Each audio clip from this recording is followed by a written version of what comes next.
তনুশ্রী গাঙ্গুলির লেখা গল্প ডাক এর প্রথম পর্ব আপনাদের ভালো লেগেছে জানার পর আজ নিয়ে এলাম দ্বিতীয় পর্ব।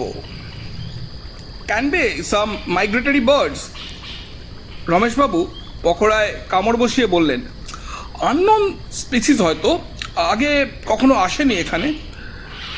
প্রাঞ্জলবাবু একটু গম্ভীর এবং আনমনা শুধু বললেন, সে সম্ভাবনার কথা আমরা আগেই ভেবেছি। দেশের বড় বড় অর্নিথোলজিস্টের কাছে বিষয়টা নিয়ে চিঠিও গেছে, ডাকের রেকর্ডিং গেছে, but so far no breakthrough. আমি সব শুনে বললাম, পূর্ণিমা রাতে ঘটনাটা হয় বলে যে ধারণা আছে সেটার কি কোনো ভিত্তি আছে নাকি? ওয়্যারউলফ জাতীয় কিছু নাকি? কথাটা বলে আমার নিজেরই মনে হলো কথাটা ঠাট্টার মতো অবিশ্বাসপূর্ণ এবং বিদ্রুপাত্মক শোনালো। শেষবার পূর্ণিমার 2 দিন পরে হয়েছিল বলে প্রাঞ্জলবাবু চুপ করলেন। বাইরে মেঘের আড়াল থেকে সদ্য উঁকি দেওয়া চাঁদের ফিকে আলো বাইরের জগৎটাকে এক রহস্যমাখা অপার্থিব মায়ালোকে পরিণত করেছে। কুয়াশার ছেঁড়া চাদরের ফাঁক দিয়ে জেগে উঠেছে নদীর বুকের ঘূর্ণিপাকে চলমান শ্যাওলা কচুরিপানাদের এক মিছিল। আমি তাহলে উঠি রেঞ্জার সাহেব, আজ মনে হয় না আর কিছু। সঙ্গে সঙ্গে উনি মূর্তিবৎ হয়ে গেলেন, কারণ হঠাৎই নদী জঙ্গল মথিত করে সবার কানে এসে পৌঁছল সুতীক্ষ্ণ এক চিৎকার। চিৎকার বলছি বটে, তবে তবে যেন একটা করুণ সুরের অনুরণন আছে তার মধ্যে। কোনো মানুষ বা পাখির ষড়যন্ত্র এত সুতীব্র, এত সুতীক্ষ্ণ আওয়াজ নিক্ষেপ করতে পারে? এ কি কোনো যন্ত্র?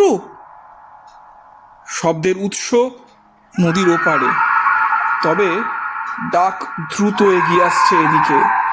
মাঝে মাঝে একটু থামছে, আবার উচ্চকিত সুরেলা কান্নার মতো এগোচ্ছে নদী বেয়ে। আমি আর রমেশবাবু দুজনেরই প্রথমবার এই অভিজ্ঞতা। দুজনেই কানে হাত চাপা দিয়ে মুহ্যমান হয়ে দাঁড়িয়ে আছি। একমাত্র প্রাঞ্জলবাবুরই দৃষ্টি চঞ্চল এবং সজাগ।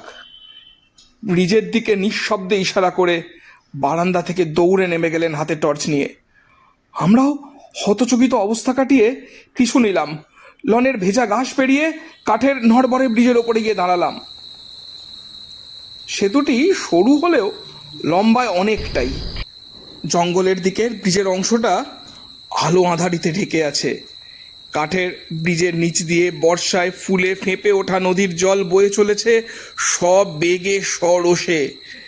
ডাকটা ক্রমশ আমাদের খুব কাছে চলে আসছে, তীব্র হয়ে উঠছে সেই শব্দক্ষেপ। রেঞ্জার সাহেব অস্থিরভাবে একবার বনের দিকে আর একবার নদীর দিকে টর্চের আলো নিক্ষেপ করতে করতে এগিয়ে চলেছেন ব্রিজ পেরিয়ে জঙ্গলের দিকে। হঠাৎ কাঠের সেতুর নিচে জলের মধ্যে একটা প্রবল আলোড়নের সৃষ্টি হলো। ওদিকে ওদিকে ডাকটাও যেন থেমে গেছে। নিমেষে চারদিকে কেমন একটা অস্বাভাবিক দমবন্ধকর স্তব্ধতায় ছেয়ে গেল। এবারে নদীর জলে একটা শব্দ হলো, আর রেঞ্জার সাহেবের টর্চও সচকিত হয়ে আছড়ে পড়ল নদীর জলের বুকে। সেই আলোর বৃত্তের বাইরে একটু দূরে জলের উপরে ভেসে উঠল এক মানব দেহের অবয়ব।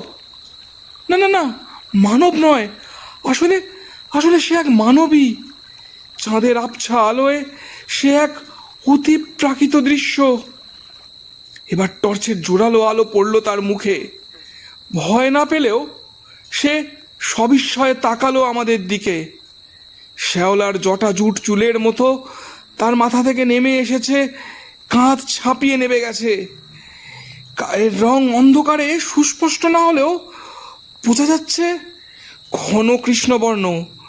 নদীর ঘোলাটে জলের সঙ্গে ক্যামোফ্ল্যাজ হয়ে যাচ্ছে সব, কিন্তু চোখ নাক মুখ সব তো মানুষেরই মতো।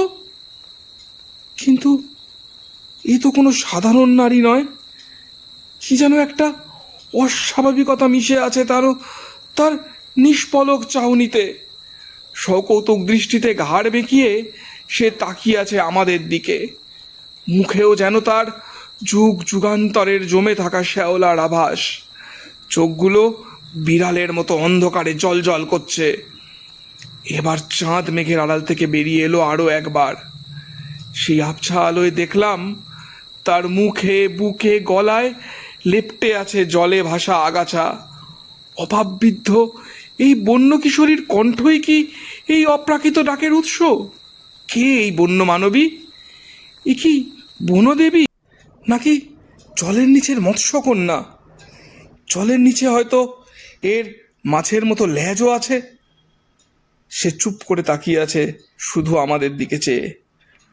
মানুষের ভাষা এর মুখ দিয়ে বেরোবে বলে একটুও মনে হচ্ছে না। আমরাও যেন কথা বলতে ভুলে গেছি। অজগর সাপের দৃষ্টির মতো সেই মানবী মূর্তির চোখ বশীভূত করেছে আমাদের। নড়তে পারছি না তার দৃষ্টিজাল কাটিয়ে। আস্তে আস্তে সে আমাদের দিকেই এগিয়ে আসছে মনে হলো। এমন সময় কানে এলো প্রাঞ্জলবাবুর ফিসফিসে কণ্ঠস্বর, it's are the sound maker. বলেই পকেট থেকে একটা ব্লোয়ার বের করে একটা তীব্র হুইসেল বাজালেন। আমারও ঘোরটা কেমন যেন কেটে গেল। আশেপাশে বুঝলাম লোকজনের শোরগোল পড়ে গেছে।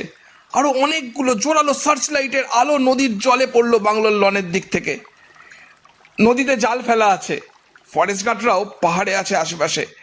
আগেও আমার একবার সাইটিং হয়েছিল, আপনাদের বলিনি। আজ একে ধরবই বলে প্রাঞ্জলবাবু তার উপস্থিত লোকজনকে নির্দেশ দিতে ছুটলেন নলের দিকে। রমেশবাবুও তার পেছনে ধাবমান হলেন। কিন্তু আমি দাঁড়িয়ে থেকে লক্ষ্য করতে থাকলাম সেই আদিম মানবীর অভিব্যক্তি। তীব্র আলোয় কুঁচকে যাওয়া চোখে এবার জেগে উঠল ক্রূর দৃষ্টি। দেখা গেল প্রবল ঘৃণায় ঝিকিমিকিয়ে ওঠা দাঁতের শাড়ি। আবার তার মুখ থেকে বেরিয়ে এলো সেই ডাক। এবার সচক্ষে প্রত্যক্ষ করলাম সেই ডাকের বিভীষিকা। এবারে আর করুণ সুর নয়, মাথাটা পেছনে হেলিয়ে তার গলা দিয়ে বেরিয়ে আসলো শত দানবীর সম্মিলিত ক্রুদ্ধ আর্তনাদ। আকাশ বাতাস ভেদ করে সেই ডাকের অনুরণন ছড়িয়ে পড়ল সমস্ত জঙ্গল জুড়ে। সেই শব্দের অভিঘাতে যেন কান ফেটে যাবে। আমি কান চাপা দিয়ে বসে পড়লাম সেতুর ওপরে। আর একটা আওয়াজ শুনে চোখ খুলে দেখি সে নিমেষে ডুব দিল আবার জলের নিচে পাতাল লোকে। আর মাথা তুলল না। ডাকও স্তব্ধ। এই গোটা ঘটনাটা ঘটে গেল মিনিট 10 মধ্যেই। কিন্তু আস্তে আস্তে বাংলোর সামনেটায় ফিরলাম যখন, তখন যেন এক যুগ কেটে গেছে মনে হচ্ছে। রমেশবাবুর হতবিহ্বল মূর্তি আর প্রাঞ্জলবাবুর হতাশায় ডোবা মুখখানি ভেসে উঠল সামনে।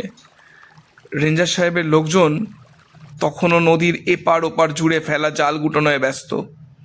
কিন্তু বলা বাহুল্য আর কিছুই পাওয়া গেল না সে রাতে। এর মধ্যেই আবার আকাশ ভেঙে বৃষ্টি শুরু হলো। ঝাপসা হয়ে গেল চারদিক। বাইরে টিপটিপে বৃষ্টি দেখে জানলার দিকে উঠে গেলেন ছোট মামা। বাইরের দিকে তাকিয়ে বললেন, সেদিনের ঘটনার পরে ডুয়ার্সের ওই জনবস্তিতে আর সেই ডাক কোনোদিন শোনা যায়নি। একটু থেমে বললেন, সেবারে বর্ষার নদী দুকুল ছাপিয়ে বনবস্তি রেঞ্জারের বাংলো ভাসিয়ে নিয়ে চলে গিয়েছিল। স্থানীয় মানুষদের সরিয়ে নেওয়া হয়েছিল। কাঠের বাংলো, সেতু সব জলে ডুবে নষ্ট হয়ে গেছিল। আর সেই বাংলো এখন সরকারিভাবে ওই ঘটনার 1-2 সপ্তাহের মধ্যেই প্রাঞ্জলবাবুরও ট্রান্সফার হয়ে গিয়েছিল দক্ষিণবঙ্গে। আর কোনোদিন যোগাযোগ হয়নি তার সঙ্গে। তখন তো আর মোবাইল ফোনের চল ছিল না রে। এই খবরটা আমার কাগজের সম্পাদক এক কোণে একটা ছোট করে ছেপে দেন, ডুয়ার্সে রহস্যময় অজানা পাখির ডাক হেডিং দিয়ে। কিন্তু আসল কথাটা তাকে জানাতে পারিনি, কেন জানি না। একটা ছোট্ট দীর্ঘশ্বাস ফেলে সোফায় ফিরে এসে বসলেন ছোট মামা। তবে রমেশ বিশ্বাসের সঙ্গে অবশ্য দেখা হয়েছিল পরে একবার। এখন কলকাতা পুলিশেই তো আছেন। তবে সেই রাতের ঘটনা নিয়ে আর কোনো কথা আমাদের মধ্যে হয়নি। সেই রাতে বাংলোতে আমাদের 3 জনের মধ্যে একটা অলিখিত বোঝাপড়া হয়েছিল। কাঠের সেতুর ওপর দাঁড়িয়ে যা প্রত্যক্ষ করেছিলাম, সে অভিজ্ঞতা শুধু আমাদের 3 জনের একান্ত। যে বা যাকে দেখেছিলাম তার কোনো ব্যাখ্যাও আমি পাইনি। খুঁজতেও যাইনি, কারোকে কোনোদিন বলিও নি, জানি বিশ্বাস করবে না কেউ। তবে এটুকু জানি যে রেঞ্জার সাহেবের অনুসন্ধিৎসু মন কোনোদিন শান্তি পায়নি। গল্পটি এবং গল্প পাঠ ভালো লাগলে আপনারা চ্যানেলটিকে সাবস্ক্রাইব করে রাখবেন। ভবিষ্যতে এরকম আরও অনেক গল্প নিয়ে আপনাদের কাছে আসার ইচ্ছে রইল।